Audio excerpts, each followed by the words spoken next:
Hoje, o nosso programa é sobre um dos clássicos do cinema de terror, O Exorcista, que é baseado em fatos reais e que chegou aqui no nosso mês do terror. Então já deixe seu like, se inscreva no canal e ative as notificações, além de fazer o seu comentário também para os próximos episódios sobre filmes.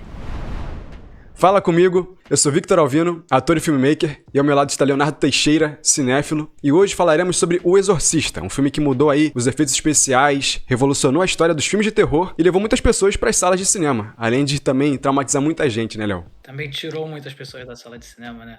Não aguentaram o filme. Mas não poderíamos fechar o nosso primeiro mês do terror com outro filme, cara. Essa obra-prima do cinema.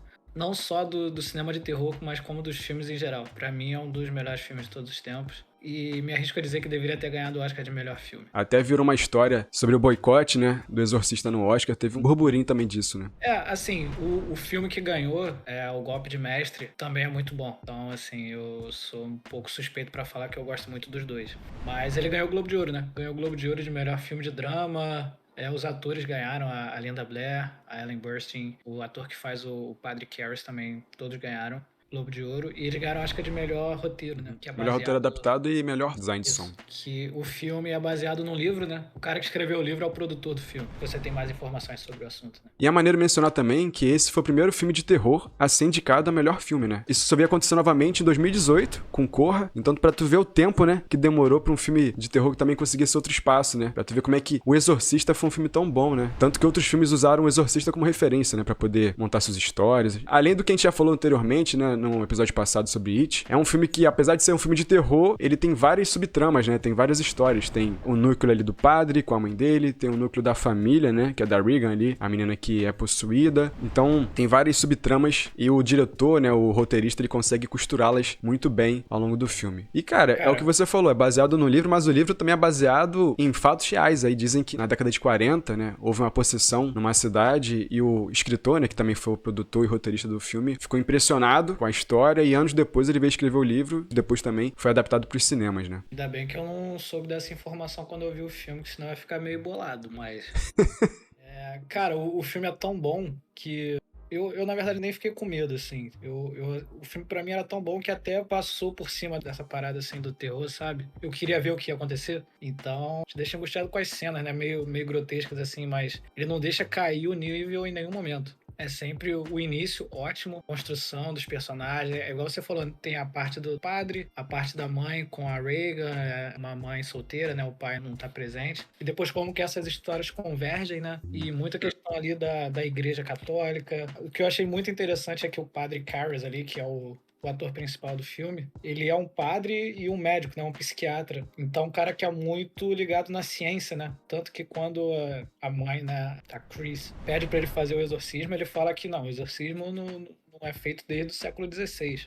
Porque a gente descobriu as doenças mentais, a esquizofrenia, então a gente consegue tratar isso agora. E mesmo quando ele vai começar a visitar a Regan e tal, ele é um cara muito científico, né? Então ele grava, ele vai seguindo ali todos os procedimentos médicos, né? Realmente o que você falou, é um cara bem cético, que ele vai seguindo o protocolo católico ali, né? Pra poder identificar se é uma questão mental ou se realmente é uma coisa espiritual, né? E depois você vê que ele é vencido, né? Pelo ceticismo dele acaba, porque ele vê coisas assim inacreditáveis que ele não consegue explicar. E até chega uma parte que ele meio que desiste, né? O demônio lá, né, que possui a Regan, meio que consegue atingir ele se perde, e ele vai, né, esfriar a cabeça e tal. E, cara, o final desse filme é absurdamente bom. Eu achei o final perfeito, assim. Eu também gosto muito, é o que você falou, ele é muito bem construído, né? Então, lá no começo ele vai deixando pistas, né? Pra poder entender do que se trata essa entidade. Então tá tudo interligado, o padre mais experiente, que é o que ajuda no exorcismo, né? Propriamente dito. Depois a gente vai passando pra essa história do Karras mesmo com a mãe, você vê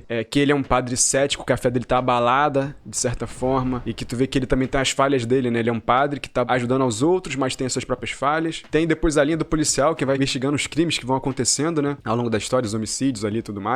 Então é um filme muito interessante, a montagem dele, a fotografia é muito bonita, aquelas cenas que eles estão lá no Iraque, né? São cenas muito bonitas. A cama que levita são efeitos práticos ali que foram usados através de cabos, coisas que não existiam na época. Por exemplo, hoje para eu poder gravar uma cena onde eu corro, gravando, eu posso usar um estabilizador de câmera, um outro equipamento que acopla a câmera e a imagem estabilizada ali durante a gravação. E na época isso não existia, né? Não tinha isso. Eles usaram tipo um balanço para poder fazer uma cena que eles estão subindo a escada e gravando ao mesmo tempo. Então é um filme que foi muito à frente mais do seu tempo, né? Adaptou muitas coisas ele pra poder realizar as cenas e com um orçamento bem mais baixo do que o esperado pra grandes filmes, né? E o retorno Os foi muito efeitos. bom, né? E ela depois com aquela maquiagem já, né? Você vê que é um negócio um pouco rudimentar, mas assim, até hoje passa tranquilo. Tem Sim. filmes que a gente vê, a gente até falou aqui, né, do Blade Runner, que você pô, vê que é um computadorzão ali, né, o Indiana Uhum. Jones. O próprio Star Wars, 4 anos depois, né, do Exorcista. Lógico que tem muito mais efeitos especiais, né, mas às vezes você consegue ver um cabinho assim puxando, né, e tal. Pô, Exorcista, tudo bem que não, você não tá prestando atenção na cama ali, né, ver se tem alguma coisa puxando, mas, cara, passa batido, eu achei muito bom e pra época então,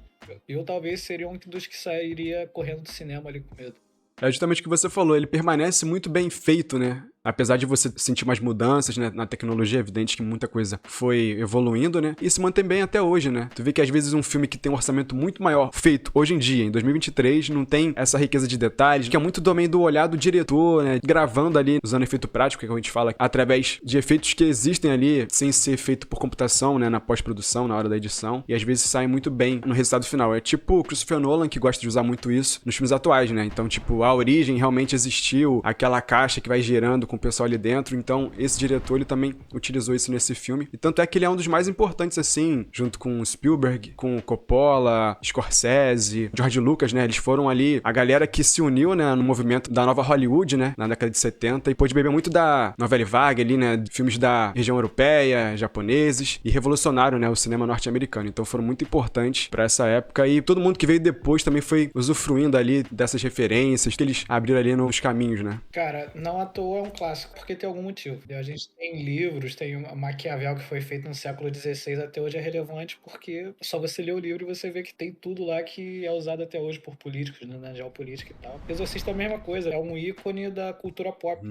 Quem não conhece a cena do vômito, a cena da menina lá se debatendo, né, a cara dela ali, né, a maquiagem, pessoas até hoje usam, né, de fantasia de Halloween. O pôster, né? A gente tava falando antes de começar, o pôster desse filme, cara, é sensacional. Ele já te dá um certo arrepio na espinha, né? Que é o padre mais velho, né? O Merry, chegando na casa lá dos McNeil pra promover o exorcismo. Você já vê, assim, que, pô, o cara tá indo pra morte, né? O cara sabe que é ele ou o demônio ali. Cara, já me ganha muito. Interessante porque esse pôster, né, essa composição, né, da cena que foi utilizada no pôster, né, é baseado numa pintura, que também tem essas sombras mais, a gente diz, mais duras, né, que dão esse aspecto de o cara tá indo pra um combate, né, tá indo pra uma parada bem sombria, né. A primeira hora do filme parece que é um filme alegre, assim, porque elas estão lá convivendo bem, aí tem a parte do padre, ele na universidade, e ela filmando, né, a mãe da Regan é uma atriz, ela filmando o filme, e tá tudo de boa, e você fala assim, pô, cadê o terror, né? Uhum. E aí meio vai, né, a menina começa a sofrer,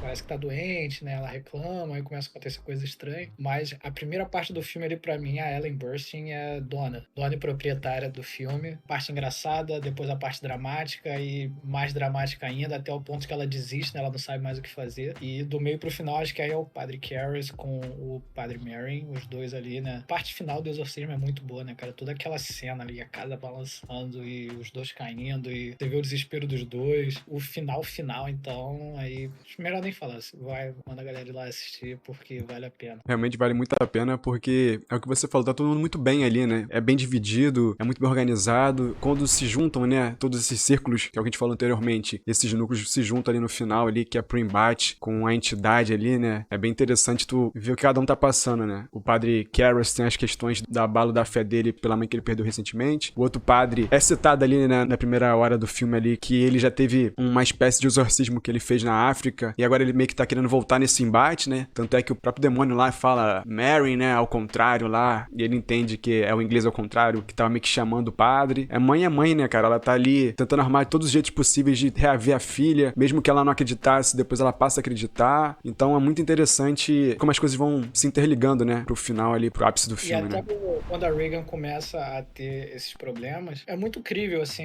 assim, dá pra acreditar na sequência dos fatos, porque ela leva no médico, né? E o médico fala que é um problema neurológico, fazem lá uma tomografia e não dá nada, aí eles fazem aquele exame, aquele angiograma, né, que tava pesquisando pesquisando aqui, que muita gente ficou um pouco impactada com essa cena, né? Que tem uma agulha aqui no pescoço, né? E o sangue vai jorrando e eles vão meio que... Acho que bem aceitável também a cena. E não descobrem nada, daí vai juntando mais médicos, vai 2 lá, vão atrás dela e continuam falando que é um problema neurológico, que tá na cabeça dela. Só que a mãe vê as coisas acontecendo, né? E sabe que Não é a filha não dela. tá na cabeça. Realmente as coisas estranhas estão acontecendo. E aí tem uma cena que junta uns 30 médicos, né? E eles não conseguem diagnosticar, eles meio que desistem, né? Eles falam, tentam um exorcismo, né? É o que resta. Eles meio que falam, tipo, porque como ela acredita que tá possuída, pode ser que o efeito psicológico, segundo eles, né? Se ela acredita que ela tá possuída, ela pode acreditar que ela vai ser exorcizada, né? Então tu vê que eles meio que falam, mas com a visão cética mesmo, sem acreditar. Eles falam por falar mesmo ali, né? Como se fosse uma opção de tratamento psiquiátrico, né?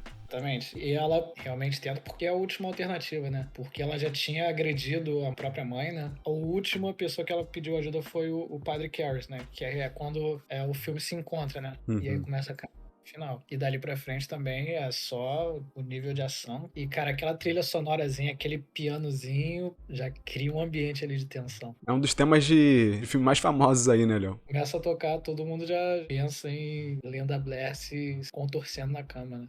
Apesar de todo o sucesso, tudo isso que a gente tá comentando, esse filme teve muitas polêmicas de bastidores, né? Ficou aí no ar que morreram 9 pessoas, né? Então, tipo, morreu um ator que participa da produção, uma semana logo depois que ele tinha gravado as cenas dele. Morreram pessoas próximas ali das pessoas de produção. O set pegou fogo sem explicação, então meio que ficou rondando ali uma questão como se o set tivesse amaldiçoado, né, pelo filme, né? E pior que você via as cenas, né, de bastidores do filme, né, imagens, o diretor conversando com a menininha, né, e ela já com aquela maquiagem do mais pro final, né, e ela rindo assim, e os dois, sabe, conversando, e isso é bizarro, né. Fala assim que o diretor foi muito bom, né, ele deixou ela bem à vontade, assim, pra fazer as cenas, né. É meio traumatizante fazer um filme desse, né. Não, depois ela falou que, tipo, nas semanas seguintes, ali, anos depois, o pessoal ainda tinha medo dela. Quando ela caminhava no supermercado, o pessoal achava que ela ia possuí-los e tudo mais, assim. Mas na questão do filme em si, algumas cenas que ela teve alguns problemas, tipo uma cena que ela tá se debatendo na cama, ela falou que chegou a se machucar um pouco ali porque eles estavam utilizando uma placa de metal nas costas, onde batia nela, assim, né, pra ela se movimentar. Mas acho que só quem se irritou um pouco durante a produção foi o Padre Karras, porque o diretor, pra dar susto nos atores e pegar essa reação autêntica, sincera, que não fosse algo encenado, ele dava susto nos atores. Então, o ator que interpreta o Padre Karras, ele se irritou durante as gravações. Até numa cena que, a cena clássica lá do vômito, né, que eles utilizaram sopa de ervilha pra poder fazer, com um dispositivo que saía pela boca ali, a sopa. O combinado era que fosse no peito dele. E aí, na hora, deu um erro no dispositivo, foi na cara dele. Então, a reação dele, de nojo, é autêntica, né? O único que se irritou mais, assim, durante as gravações foi o ator mesmo que interpretou o Padre Karras ali. Chegou até a bater boca com o diretor que falaram, né, nos E na bastidores.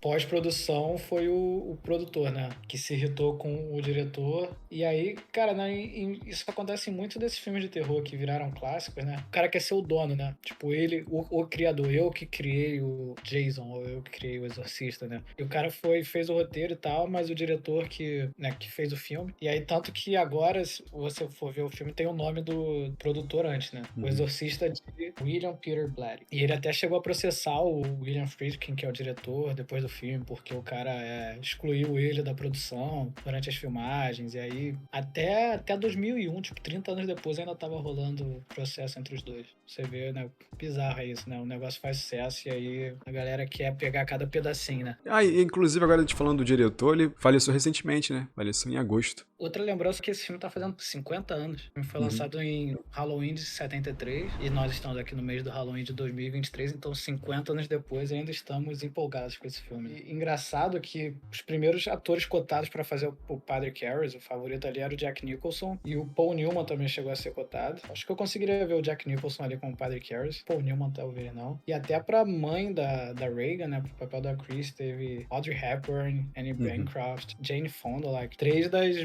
maiores ali da época, né, dos anos 70, foram cotadas, mas acabou indo lá pra Ellen Burstyn. Poderiam ser ali 3 estrelas de Hollywood fazendo filme, né? Acabou Sim, que foram sim. 3 mais desconhecidos. funciona perfeitamente, né? Enquanto que pro padre Merrin ali, os estúdios queriam Marlon Brando, só que o diretor recusou, que falou que o filme perderia um pouco da essência no sentido de que seria um filme do Marlon Brando, né? Ele chamaria mais atenção do que a própria história. Ele recusou essa parada, então foi escolhido outro ator, né? Ótimas escolhas também, independente do resultado final, mas o elenco escolhido ficou também muito bem, né? Porque o Mary aparece pouco, né? Ele aparece no iniciozinho e depois no finalzão. Tanto que aquelas primeiras cenas no Iraque, eu falei, pô, será que eu tô vendo o filme certo? Tem nada a ver, né? Começa com ele achando um artefatozinho lá, né, no deserto, que eu acho que ele meio que sente uma energia negativa ali, né? A presença do diabo mesmo, né? Aquela entidade que ele acha lá no Iraque é a mesma entidade que vem possuir depois a filha da atriz, né? Tá tudo interligado, todos os pontos. Aquela medalha que ele usa, a medalha de São José, é a mesma que o Karras usa lá no final. Meio que o filme vai deixando essas pistas, né, ao longo do caminho pra poder interligar tudo lá no final, mas tudo faz sentido. Até a parte da investigação do policial, né? O detetive que vai lá e ele meio que conta a história, né? Ele,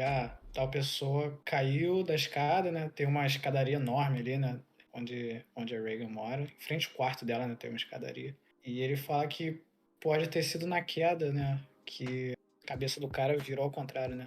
Mas que o mais provável é que ele tivesse sido empurrado por alguém muito forte, né? Essa cena, ela se repete, né? Ele dá essa informação sobre um amigo dela, o diretor, que ficou com o pescoço retorcido. E lá pro final, a própria Regan, possuída pela entidade lá, ele vira a cabeça, né? Remetendo ao assassinato lá do amigo da mãe dela, né? Quando ela...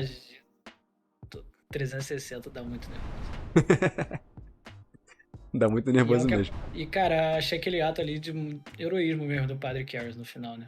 Ele sabe que não iria conseguir fazer o exorcismo sozinho, ele meio que chama o demônio pra dentro dele e ele se joga da janela, né? Repetindo essa cena mais uma vez. Sim, exatamente. E é um final trágico, né? Mas acho que combina muito bem com o filme todo. Mais alguma informação ou tá pronto para as notas? Tô pronto pras notas, a gente falou tudo muito bem aí, detalhado, tem várias curiosidades, entre aspas, fofoquinhas ali dos bastidores. A minha nota, cara, não tem como ser diferente. Minha nota é 5 aí pra um clássico, um filme que abriu portas pra outros filmes ali que vieram depois do terror, que beberam dessa fonte de conhecimento, fonte de história ali, né? Porque é um filme que tá muito bem feito, virou um clássico e não tem como ser diferente essa minha nota. E qual a sua opinião aí? Qual a sua nota final pro filme, Léo? Hoje eu tô contigo, não tem como não ser 5. Filme impecável, como você disse, pioneiro, revolucionário. Não vou dizer que criou um gênero, né? Mas talvez um subgênero ali do terror. É lembrado até hoje, é icônico, várias cenas inesquecíveis. Aparece nos Simpsons, aparece em várias outras referências. E quais são as nossas indicações da semana aí? Que é o que a gente pode botar aí de referente? A indicação da semana passada, It, né? Mais um terrorzinho. Embaixo vou mudar um pouco, pra não ser outro de terror, vamos de Efeito Borboleta. Boa. Filme de mistério também, tem um pouquinho de terror psicológico. Nice, boa, boa. Então é isso, valeu todo mundo aí, até o próximo programa. Valeu, Léo.